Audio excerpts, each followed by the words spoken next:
बिस्मिल्लाहिर्रहमानिर्रहीम, अस्सलामुअलैकुम। मैं हूं करामत मुगल और मेरे साथ हैं ईसा नकवी।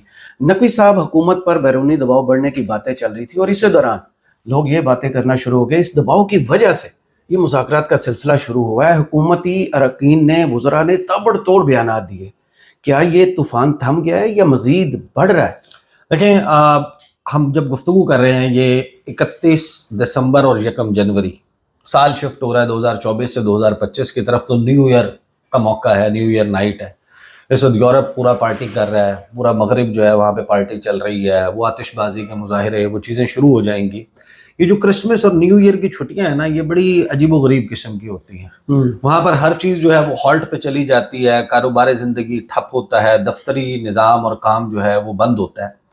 मेरी बहुत सारे डिप्लोमेट से इस दौरान बात हुई है। पाकिस्तानी जो डिप्लोमेट्स हैं मुख्तलिफ दारुल हुकूमतों में, वो इस वक्त क्या सस्पेक्ट कर रहे हैं या क्या एक्सपेक्ट कर रहे हैं, उनकी नज़रें किन दारुल हुकूमतों पर जमी हुई हैं और किस किस्म का सफारती महाज, एक से ज़ायद महाज जो है और बड़े सफारती महाज वो जनवरी के पहले हफ्ते में ही खुलने वाले हैं, उसके बारे में ज़रा बात कर लेते हैं। देखें, 2024 ऑब्वियसली पाकिस्तान के लिए एक बड़ा मुश्किल साल था और बहुत सारे लोग ये इस बात पर पूरा यकीन है कि 2024 गालिबन पाकिस्तान की तारीख का बदतरीन सालों में से एक साल था। सही। जिसमें पाकिस्तान का इलेक्शन ऐसा हुआ जिसको आपने कहा कि हिस्ट्री में इतना धांधली ज़्यादा इलेक्शन नहीं हुआ। एक सियासी जमात जो कि सीमिंगली पाकिस्तान की सबसे पॉपुलर सियासी जमात थी, उससे उसका इंतखाबी निशान छीन लिया गया। तहरीक इंसाफ। इमरान खान की जो सियासी परसिक्यूशन है वो तहरीक इंसाफ के लोग, उनका उठाया जाना, प्रपोजर, सेकेंडर्स, फिर मुल्क की सबसे बड़ी अदालत, उसके फैसलों के ऊपर अमल दरामद ना होना, जजों की बीवियों का क्रश इमरान खान को करार देना, ये साल बहुत सारी चीजें साथ लेकर चला गया। लेकिन अब जो साल आगाज हो रहा है, इस साल के पहले हफ्ते से जो चीजें शुरू हो सकती हैं उनके ऊपर जरा मैं आपको बता देता हूं कि किस किस्म की चीजें शुरू होने का इम्कान है। और अगर ये शुरू हो गई, अगर एक ज्यादा से ज्यादा आप इसको प्रोलॉन्ग कर सकते हैं, आप इसको थोड़ा सा डिले कर सकते हैं कि पहले हफ्ते में ना हो तो दूसरे हफ्ते में शुरू हो जाएगा, सही। दूसरे नहीं तो तीसरे हफ्ते में। फिर कौन कौन सी रिपोर्ट्स जो हैं वो पाकिस्तान के हवाले से आएंगी, तो एक इंतहाई बदतरीन सूरत हाल जो है वो पाकिस्तान के लिए बैनुल-अक़वामी मंजरनामे पे, वो याद नहीं कि ये आके कहते थे कि वो इमरान खान ने आइसोलेट कर दिया, वो फलाना पाकिस्तान सफारती तन्हाई का शिकार हो गया। ये बताएं ना कि कितनी यानी कि क्या पाकिस्तान की फिजा में कौन से बड़े हुक्मरानों के तैयारे इस वक्त चक्कर लगा रहे हैं। मोहम्मद बिन सलमान क्या लैंड करने के लिए बेताब है इस वक्त पाकिस्तान में? क्या नई अमरीकी इंतजामिया अपने सेक्रेटरी ऑफ स्टेट को, वज़ीर खारजा को या वज़ीर दिफा को, जब वो उड़ान भरेगा वाशिंगटन डीसी से किसी भी बैरून मुल्क दौरे के लिए, तो क्या वो सबसे पहले पाकिस्तान लैंड करना चाह रहे हैं? चीन के कौन से सदर का दौरा हो गया यहाँ पर? व्लादिमीर पुतिन को आपने इनवाइट किया, आपने किया क्या? देखें, जो चीज़ें खुलने वाली हैं ये ऑब्वियसली इसका बैकग्राउंड ज़रा थोड़ा सा समझ लें कि जब ये साल क्लोज पे आ रहा था तो ये 21 दिसंबर को मिलिट्री कोर्ट्स की से सजाएं सुनाई गई। अच्छा, अब जुर्म होना, जुर्म का इर्तिकाब होना, उसका अदालती प्रोसेस होना, उसकी सजाएं सुनाया जाना, उसमें एक बारीक सी बात है। लोग ये समझ रहे हैं कि शायद यूरोपीय यूनियन जो है या मगरिब जो है, बहुत सारे ममालिक हैं, वो ये कह रहे हैं कि इनको सिरे से माफ़ कर दो, छोड़ दो, इनका कोई गुनाह नहीं है। ऐसा नहीं है। वो ये नहीं कहते कि आप जिस शख्स ने जलाओ घेराव किया है, तोड़ फोड़ की है, पथराव किया है, सरकारी अमलाक को नुकसान पहुंचाया है, कि ये कोई जुर्म ही नहीं है, इसको सजा नहीं देनी। फर्क ये है, वो ये कहते हैं कि आप इनको मिलिट्री कोर्ट के बजाय आप इनको सिविलियन कोर्ट से सजा दें, जहां पर ओपन पब्लिक ट्रायल हो। जब आपने 21 दिसंबर को सजाएं सुनाने का ऐलान किया, मैंने उसके ऊपर तवातर के साथ हमने उसके ऊपर गुफ्तगू भी की कि 22 दिसंबर इतवार का दिन, क्रिसमस की छुट्टियां, दफ्तर सब कुछ बंद होने का आगाज हो चुका।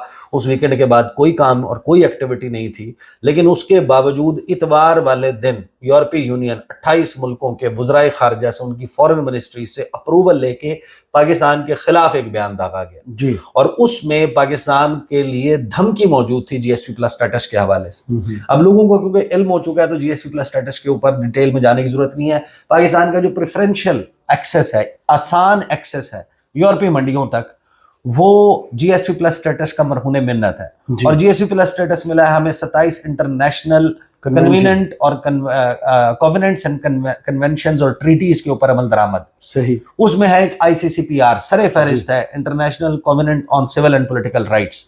उसके आर्टिकल 14 का हवाला देते हुए यूरोपीय यूनियन ने कहा कि अगर पाकिस्तान जारी रखना चाहता है कि वो बेनिफिट करे और बाकी ममालिक बेनिफिट करें इस GSP+ स्टेटस से, तो उसके लिए इस कवेनेंट के ऊपर अमल दरामद जरूरी है। और इसका आर्टिकल 14 ये कहता है कि राइट टू फेयर ट्रायल होगा, ओपन कोर्ट में होगा, और क्रिमिनल केस में किसी को भी सजा सुनाई जाएगी तो उसके जो फैसला है उस फैसले की तफसीलात पब्लिक होंगी, वो नहीं हुई जी। और उसके 2 या 3 दिन के बाद हमने मजीद जो है वो मिलिट्री कोर्ट से जजमेंट सुना दी। अब बात यह है कि वो मेरी बहुत सारे डिप्लोमेट से बात हुई है, वो ये कहते हैं कि देखें मामला ये है कि हमने कर तो दिया है और अब इसके नतीजे में ये मुमकिन नहीं है कि यूरोपीय यूनियन जो है वो अब एक स्टेप अहेड नहीं जाएगा। सही, वो क्या किसी एक्सट्रीम पे चला जाता है, ये एक अलग सवाल है।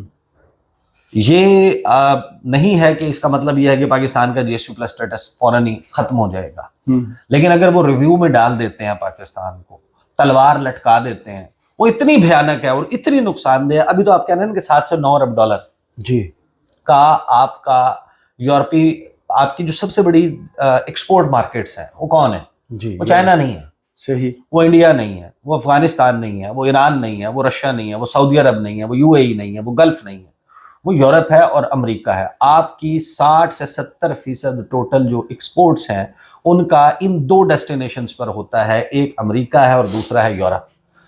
अब जो मामला इसका है, यूरोप का है, यूरोप वाले तो अब एक हमारे सफ़ीर है, उनसे मेरी बात हो रही थी, उन्होंने ये कहा कि अगर तो आप ये एक्सपेक्ट कर रहे हैं कि यूरोप जो है वो बिल्कुल ही नॉर्मली बिहेव करेगा, कि वही जो स्टेटमेंट थी वही स्टेटमेंट, तो वो स्टेटमेंट दोहरा नहीं सकते। तो कल तो उनके सामने भूटान, मालदीव्स और फिलिपीन और दीगर ममालिक, श्रीलंका, वो भी कहेंगे कि भाई यूरोपीय यूनियन को क्या फर्क पड़ता है, सही, आप उनको इनकार कर दें, आप उनकी बात ना माने तो भी आपका चीजें बरकरार रहेंगी। राइट। लेकिन अभी तक हमारी असेसमेंट में ये नतीजा मौजूद नहीं है कि वो किस एक्सट्रीम पर जा सकते हैं। अच्छा, ये बात हो गई यूरोप की। पहले तो आपके जितने भी सफीर हैं वो नजरें जमा के बैठे हुए यूरोपियन कैपिटल्स पे कि वो किस तरीके से रिएक्ट करते हैं। ये क्रिसमस और न्यू ईयर की छुट्टियां खत्म होने के बाद आप अपने जहन में रखें कि 4-5 जनवरी तक कुछ चीज जो है वो यूरोपीय यूनियन से आ सकती है, नंबर 1। नंबर 2, इसी दौरान हमने बरतानिया के हवाले से जी कुछ चीजें की है। बरतानिया के हवाले से हमने बोला है, उनके डबल स्टैंडर्ड को कॉल आउट किया है। हम खुद कॉल आउट करते हैं, वी एज अ मीडिया, मतलब हम अपने यूट्यूब चैनल के ऊपर कितनी मरतबा American double standards, British double standards, वो जी वेपन ऑफ मास डिस्ट्रक्शन के टेक्स्ट के ऊपर आपने इराक के ऊपर हमला करके आपने ह्यूमैनिटेरियन क्राइसिस क्रिएट कर दिया, लाखों बंदा आपने मार दिया। यमन की बात करें, आपने अपने ऑब्जेक्टिव्स के हुसूल के लिए दुनिया का, जिसको अक़वाम मुत्तहिदा कहती है वर्स्ट ह्यूमैनिटेरियन क्राइसिस, वो आपने क्रिएट कर दिया। मिडल ईस्ट में आप जंगों का कारोबार करते हैं, आप चाइना के साथ इंडो पैसिफिक रीजन में, एशिया पैसिफिक रीजन में आप पूरी एंटी चाइना गेम्स करके कॉन्फ्लिक्ट्स क्रिएट करते हैं और उसके नताइज।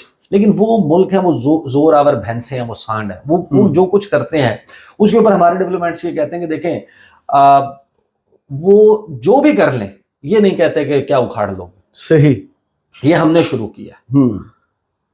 वो आपने मुनीब फारूक का, तलत हुसैन ने जो प्रेस रिलीज निकाली अपने ट्विटर हैंडल से अनऑफिशियल स्पोक्स पर्सन के तौर पे, या मुनीब फारूक ने कहा कि क्या उखाड़ लोगे। हमारे सफारतकार सर पकड़ के बैठे हैं, वो ये कहते हैं कि भाई दुनिया भर में जब इस किस्म के मामलात होते हैं, नेतन्याहू से भी पूछो, वो कहता है मैं जेनोसाइड नहीं कर रहा, वो आपको 600 रीजंस घड़ के बताता है। वो ये नहीं कहता क्या उखाड़ लोगे, मैं बड़ा ताकतवर हूं और मैंने जनाब कर दिया, अब जाओ जो तुमसे होता है तुम कर लो। सही, ये वो पोजीशन सफारती लिहाज से नहीं ले सकता।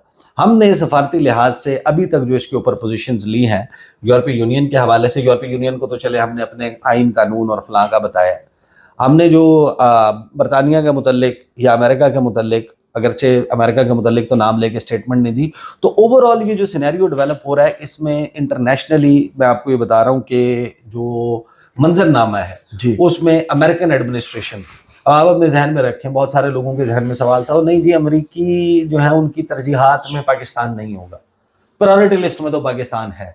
وہ بڑا کلیئرلی انہوں نے یہ جو میزائل پاکستان کا پروگرام ہے اس کے حوالے سے اسٹیٹمنٹس دے کے, اور پھر آپ نے دیکھا رچرڈ گرینل کا جو انٹرویو تھا جس میں اس نے نیوز میکس سے بات کرتے ہوئے بڑا کلیئرلی بتایا کہ دنیا بھر میں جتنے بھی ایٹمی صلاحیت رکھنے والے, ایٹمی طاقت رکھنے والے, ایٹم بام رکھنے والے ممالک ہیں, جوہری ہتھیار رکھنے والے ملک ہیں, وہ لامحالہ ہم ان کو ڈیفرنٹلی ڈیل کرتے ہیں. صحیح. اور اس پہ وہ مارکو روبیو کا اسٹیٹمنٹ اس نے کوٹ کرتے ہوئے بتایا کہ یہ پرائورٹیز میں یہ ہوگا.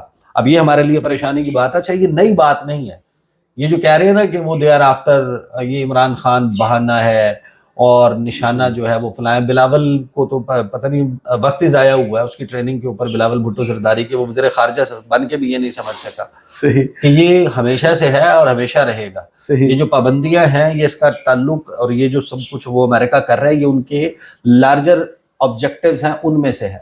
لیکن اب جو امریکہ کا معاملہ ہے اس میں یہ بات ذہن میں رکھیں کہ ڈونلڈ ٹرمپ جو ہے اس کا پاکستان اسپیسیفک نہیں, اس کا پوری دنیا کے حوالے سے امریکہ فرسٹ پالیسی جو اس نے 2016 سے 2020 تک چلائی, جس میں اس نے یورپی یونین کی جو ایکسپورٹس ہیں ٹورڈز امریکہ ان کے اوپر ٹیرف لگایا, ان کو ان کا ایکسیس مشکل بنایا اپنی مارکیٹ کو بڑھانے اور گرو کرنے کے لیے. وہ چائنا کے ساتھ ٹریڈ ڈیفیسٹ جو ہے اس کو پلگ کرنے کے لیے یورپ کے ساتھ, دیگر ممالک کے ساتھ اکراس دا بورڈ پوری دنیا کے اوپر مسائل کریٹ کرنے جا رہا ہے ان کی trade to the American markets. جی تو ہمارے میں کون سے سرخاب کے پر لگے ہوئے, ہمارے اوپر بھی آئے گا. ہم نے کنسیشن لینی ہے, تو وہ وقت جب ہم نے کنسیشن لینی ہے جب ہم نے ان کو نام لے کے پرسنلائزڈ اٹیک, یعنی کہ آپ نے شروع کیا کر دیا کہ یہ جو ہے نا اس کی سیکشول اورینٹیشن یہ ہے, نون لیگ کی پوری کیمپین دیکھ لینا, پھر خواجہ آصف کے بیانات, پھر دیگر جو لوگ ہیں جو نون لیگ کے ماؤتھ پیسز تصور ہوتے ہیں میڈیا میں سب کچھ بولتے رہے, ان سب نے بول دیا. اب بولنے کے بعد اچانک سافٹ ویئر اپڈیٹ ہونے کا سلسلہ شروع ہو گیا. اب آپ نے اس کو انڈو کرنے کی کوشش شروع کر دیا, لیکن اسے کہتے ہیں ڈیمیج ہیز بین ڈن. جی کہ وہ وقت جب آپ نے ان سے یہ کنسیشن لینی ہے کہ جب اکراس دا بورڈ آپ پوری دنیا میں اپنی یہ پالیسی امپلیمنٹ کرنے جا رہے ہیں تو برائے مہربانی ہمارے لیے آپ یہ تھوڑی سی رعایت کر دیں. تو ہم نے تو رعایت مانگنی تھی, ہم نے اس کے اوپر ان کا فوکس مزید اپنی طرف کر دیا. یہ ذہن میں رکھیں, میں ایک ویڈیو میں مینشن بھی کر چکا ہوں کہ ٹرمپ کی ہسٹری یہ رہی ہے کہ وہ اپنے ٹیم میں شفلنگ رولز کو سوئچ کرنا, چینج کرنا, ایک بندے کی ایک ذمہ داری ہے اس کو اٹھا کے دوسری ذمہ داری دے دینا, وہ پیٹرولیم والے کو فارن منسٹری میں لگا دینا, فارن منسٹری والے کو کہیں اور لگا دینا. ریکس ٹلرسن کو وہ تبدیل کر کے مائک پومپیو کو لے آیا تھا, کبھی اس کا چیف آف سٹاف سے نہیں بن رہی ہوتی تھی, کبھی نیشنل سیکورٹی ایڈوائزر سے نہیں بن رہی ہوتی تھی. تو جو رچرڈ گرینل ہے جس کے بارے میں ہم نے پورا ایک ہوکس کریٹ کیا ہے, گورنمنٹ نے اس کو ٹیک آن کیا ہے, وہ رچرڈ گرینل کون سی گارنٹی ہے, آپ مجھے بتائیں کہ کون سی گارنٹی ہے کہ جو دو نام کنسیڈر ہو رہے تھے فار سیکرٹری آف اسٹیٹ, جی وہ کون سے دو نام تھے, ایک رچرڈ گرینل تھا اور ایک مارکو روبیو تھا. اب وہ مارکو روبیو کو اس نے بنا دیا. 8 مہینے بعد, 10 مہینے بعد, سال کے بعد مارکو روبیو کی پرفارمنس سے اگر ڈونلڈ ٹرمپ مطمئن نہیں ہوتا اس کو تبدیل کرتا ہے, تبدیل کرنے کے بعد وہ کس کو لگائے گا, رچرڈ گرینل کو لگائے گا. اور اگر رچرڈ گرینل کو نہیں بھی لگاتا, رچرڈ گرینل جو ہے وہ جب اس کی اس ٹیم میں ہے جس نے انٹرنیشنل معاملات کو دیکھنا ہے, اس ٹیم میں ہی ہے نا, وینیزویلا اور نارتھ کوریا ہی دے جو ریلیونٹ بندہ ہے نہ اس کو پاکستان دیں.